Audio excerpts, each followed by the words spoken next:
हानगी तौरंबा असोइबा लेरम तासु चुमथोकमिनबा ता हाना तौरंबदु सिदा लेरमे मसी अखोइना चुमथोबनि हाइबदु हाइना हाना तौरंबाना अदुम येंग लेरद्रा बाथमा असेसी मणिपुर प्रदेश कांग्रेस कमेटी मोइना मणिपुर प्रदेश यूथ कांग्रेस कमेटी का समनरगा हाइतारे बा सिगुंबा यूथ कांग्रेस की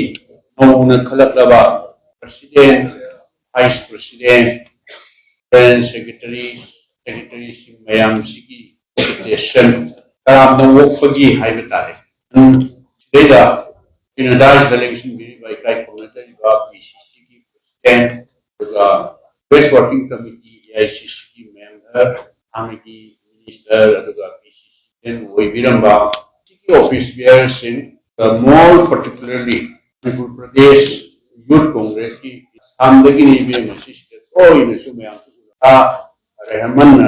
sometimes I call him, you are not from Assam, you are from Manipur. It seems like I look you are just like Manipur. Under his hard guidance and active participation of our PCC office bearers, Youth Congress office bearers, elections,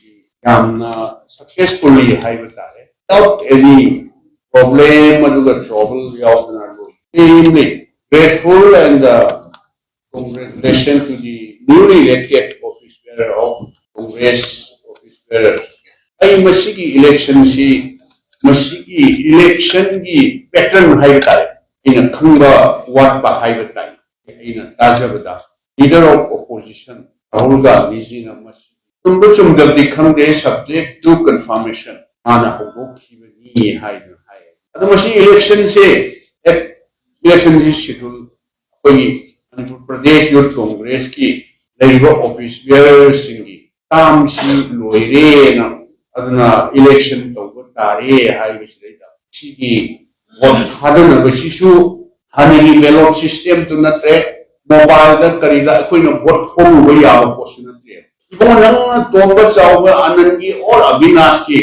vote खादो है होय हायगा aswaida thokraga mobile da amada bit nauna amada namam da hargadi asuna masidi yamna advanced technology amada haibata masi aina taada European countries in the young advanced way na masigi sinagre hai masi purely democratic way ba haibata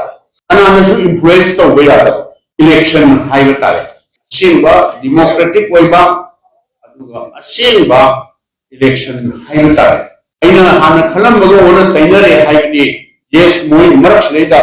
president contest tawna bi yauri aduga vice president tawna bi yauri as secretary tawna yauri moi punna makshe haidagi highest vote score to haibata aduna president helaga manung da karin ta kai dana ba aina ta da IYC da Indian Youth Congress office bearers in da temple da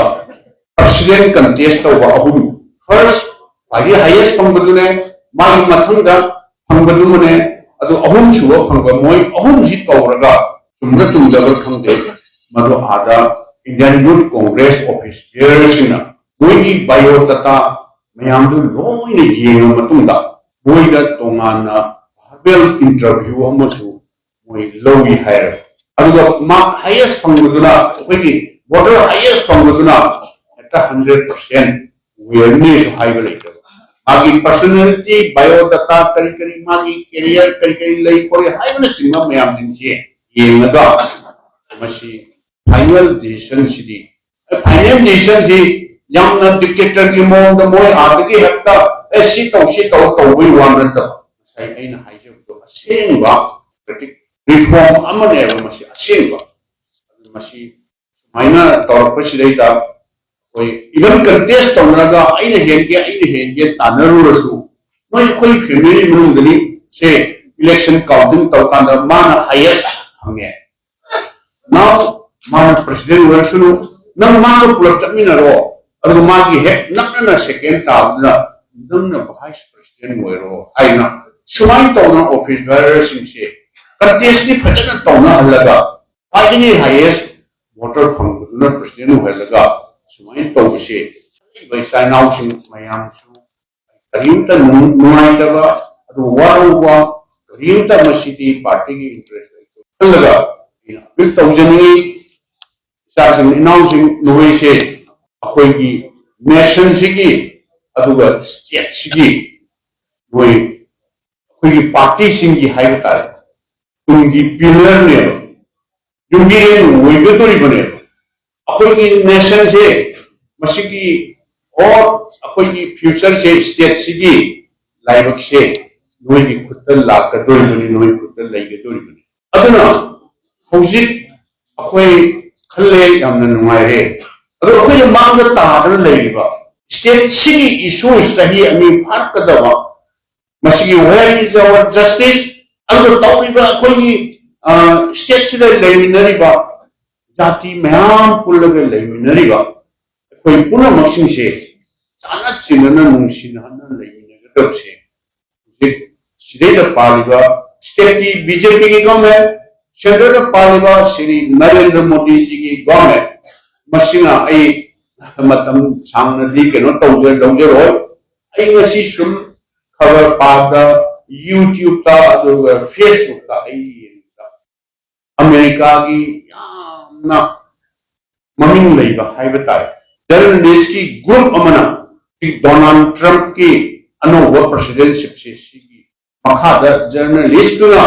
America journalist ना मोगी group ना form को मतमदा पृथ्वी दा वाथोक राथोक हाइबा तारे ने पूर्ण resolve तो दरकार होई बिसे निपान खंगनबदा मणिपुर सिजु मद चले हाइरिए सिगो अफबगिरा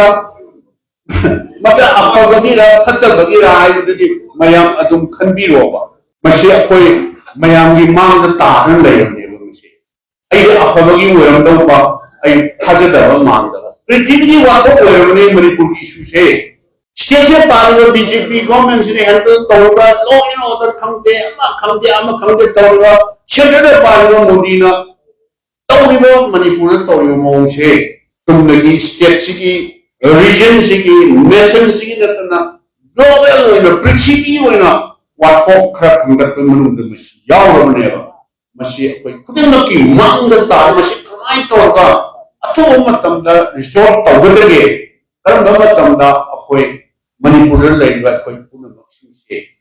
तंदु लेताना अखोय पुनमक्सिंसी रिलीफ कैम्प लेरिबा हौजिक रिलीफ कैम्प लेरिबा मयामसि खरबसि लेता खरा अमना कांगथोन पी हाय खंगे चुम्बा चुमदबरा आइदी हंदक निगम धासा पैदि खंगे को खरा अमनसि फोबा लेबाक्ता थारगा ओ पाकनेना कनो खरा थारगा तौगा तुम्बसु यावि माने मधु मिट सिदा उरुबा वखन सिदा खंजलुबा कंदादबा थोपनी दको कोई मणिपुर सिबु मसे हायरगा आइसि खरदि अदुम कन कांदा वजाव नांगदसु तौबा कोई मणिपुर सिबु मोइना खलिबा सेंटर की दिल्ली की गवर्नमेंट स्टेट सिदा पालिबा गवर्नमेंट सिना करीमता मोय हौगलबा यारोय खबरदार कोइना तखाइगनी हाइबगे मोंदा डिक्टेटर की मोंदा तौरिबा शासन मयाम सिंसे तौरगा मसी हिंदी दा हायगा न्याय हाय माने को सुंबा जस्टिस तो कमाई तौरगा कोई फंगगा नो कोई से इंडिया की मेनलैंड लेबा अगर मणिपुर की मेनलैंड लेबा कोई से इंडिया की नागरिक नि अखोय दे तौरगा इनजस्टिस से मसी तौबा यारोय हाइबना कोई नोइजे अखोय की सभा अमनि हाइबनेबा नोइ यूथ कांग्रेस का इंदो यारोयबा पेरेन लेबा कांग्रेस याईसीसी की कांग्रेस अखोयदा गाइड तौबिरबा याईसीसी की मयाम ची तौरगा मसी कोई मयाम संना फाइट तौरगा कोई मणिपुर से कमाई तौरा शांति लाकदगे कमाई तौरगा मणिपुर से नुंसी सानना लेमिनगदगे हाइबसे मांगद तार लेरबा तौबा प्रॉब्लम अमनी हाइबसे पुनमक्ता कोई काउदना कोई कमाई तौरगा कनो तौगदगे हाइबसे कोई नोइगी मांगदा अफबा हाइबे तारेने नुआइबति नत्रेबा कोई मयाम सेंगददो इश्यूज मयाम अदुगो प्रॉब्लम मयाम पुनमक्सिंसे यामना नुआइबा थेंगनबदि नत्रेबा अदुबो अइगी वखनदि issue leitaba problem leitaba sidi